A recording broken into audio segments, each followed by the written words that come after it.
Hello and welcome to my annual roundup. I was going to say 2025 roundup, but obviously it's not annual 2025 roundup, it's just an annual roundup of my year. Let's just say I'm glad 2025 is basically over. This has not been my year. It's not been at all what I thought my year would be. I definitely went in with like, this is going to be my year vibes, but I would literally rather do COVID again than have to go through this again. I will say, for all the bad, there is good.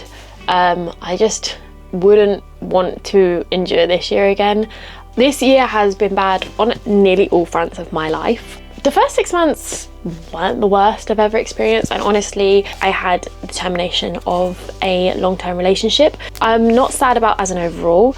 I am just, it's one of those things you have to process. When something has been the same for so long and it changes, it's one of those things about learning to go back and re-evaluate where you are and what that looks like. So it wasn't a negative for either of us, but it was one of those things that you do need to just be like, okay, this has been this way for so long. And it was less about without that person and more without a friend, I think, for me. The second half of my year was just bad on every bloody level. This year, for the first time in 10 years, I went back onto antidepressants. I have PTSD, I'm very open about that. I regulate very well.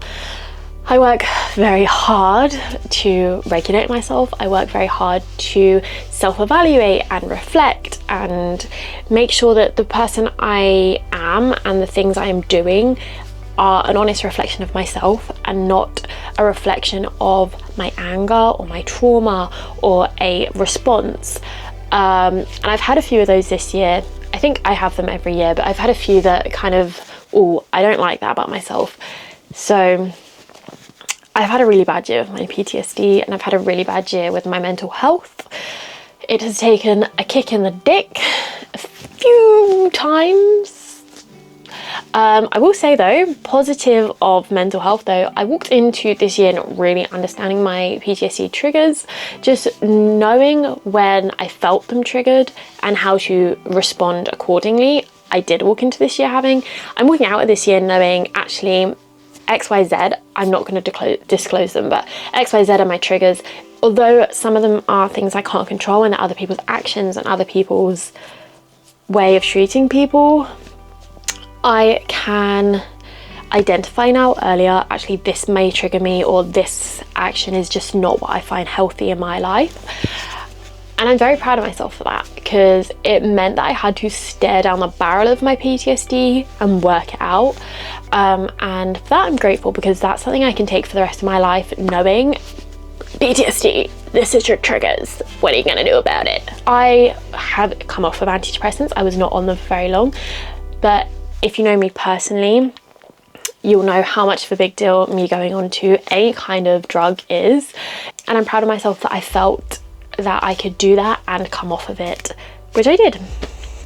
I identified my PTSD, I went onto medication, I came off of medication, and I definitely would say I'm regulating a lot better now.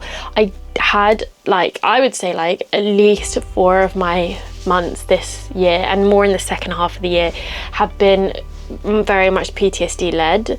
I don't really like disclosing to people who I don't really know if I'm in a PTSD slump because I feel like it alters their view of me. I did try therapy again. I yet again haven't had therapy in about 10 years. I paid to have private therapy this year, which I'm very glad of that I paid for private therapy, and I'm very glad for the therapist I got matched with. My therapist was amazing. We had a few sessions and she basically turned around and was like, therapy is always a good idea, and if you feel like it helps you then great, carry it on, but you pay for this. And from my professional opinion, she was like, I don't think you need round-the-clock therapy. I don't think you need regular therapy. I think you need a therapist you're in contact with out, and if you are having a crisis or you're struggling really bad with your PTSD, that's when you reach out to a therapist. But day to day, she's like, there's nothing I can give you. There's no tools I can give you that you aren't already implementing. you seem like you know when you need the help, and you know when you need to go to a friend to talk to them, so there's nothing I can give you. And that was incredibly reassuring after not having therapy for 10 years, doing this on my own for 10 years, developing my own techniques for 10 years, and how I best process things. But it's crazy. I felt really proud of myself and accomplished, knowing that I've been doing this right the whole time, and the person I'm becoming and the things I'm setting in place are strong, backed by what people who have degrees would do and think are right. And yeah, there was something just quite rewarding about hearing that and knowing I'm doing the right thing, and this is normal. Like, what I'm experiencing based on my history is normal, and I am not broken and I am not out of line, I am not out of sync. And yeah, it was really nice and it was really reassuring. I've just experienced a lot of things I didn't think people would do this year, and I didn't expect. I guess I expect everyone to act like me, and that's not saying I'm perfect, and that's not saying I don't make mistakes or anything, but I guess I don't expect people to be nasty people, and that's shame on me, because people are, and we live in a world where everyone has access to everyone and people are just nasty and just can't be honest. It was not a fun thing to learn, but I'm glad I learned it. It just reminds me of how shit the world can be and how awful people can be in this world. I tried to skim along the lines of what's happened this year without being too deep, because I do very much value my own personal privacy. So let's go on to the positives. I have genuinely never felt freer than I have this year in myself, and I feel like every negative thing that's happened to me this year has just made me feel more free. I don't know why. I feel like I left a relationship and I was like, oh, I feel free. There was never this moment of like, oh, I miss my relationship. It was like, I'm free. That's beautiful. And I feel like everything I've experienced has made me feel more free, because I'm like, okay, I don't need to think about that. I don't need to worry about that. Like, that's life. And I've kind of just tried to roll with those punches, and in the process of doing that, I feel completely free. I feel so free to be me. I'm not gonna sell something, and I'm not gonna pet your ego to make you feel better. And I feel like that was a very freeing thing. I feel like lots and lots of my friendships have been solidified this year. I honestly am very, very grateful for the friends I have. I'm very grateful for the people who have listened to me cry a lot this year, who have held my hand whilst I've struggled. And I'm so grateful that I had friends that in my worst times didn't give up on me and never made me feel like a burden for experiencing things. I've traveled more than I've ever traveled before in a year, although I haven't traveled loads. Like, I know people who've done like over 10 countries.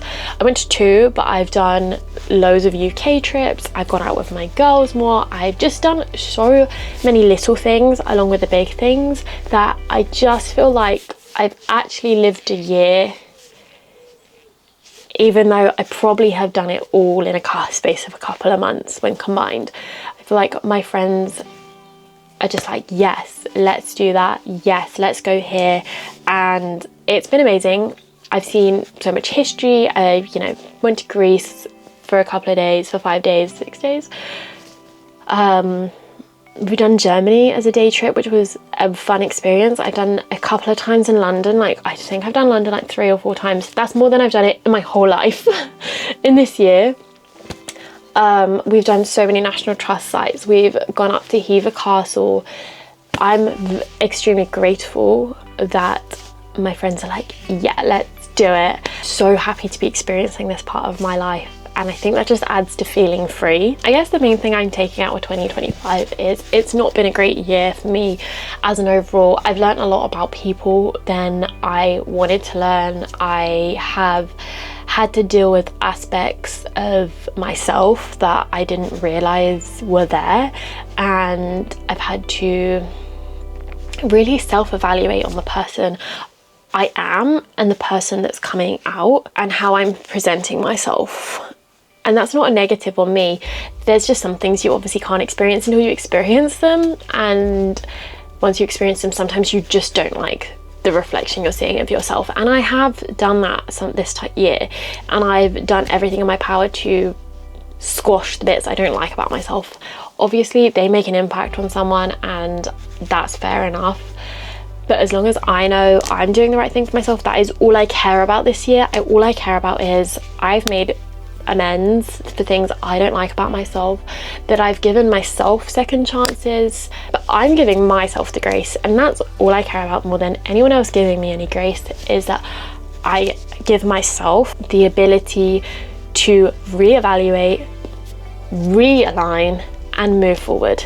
And that is the most treasured thing I can give myself at this point, and I'm so happy that that's the kind of person I am. And I really hope you have a great year. I hope you had a good 2025, and if you didn't have a good 2025, that you are ready for a better 2026, and that we're gonna make a better 2026 together. So yeah, ta-da! It's a sit down video, and I'm gonna go whip my nephew's butt at Mario Kart. Wham wham, let's go. Exciting. Ooh.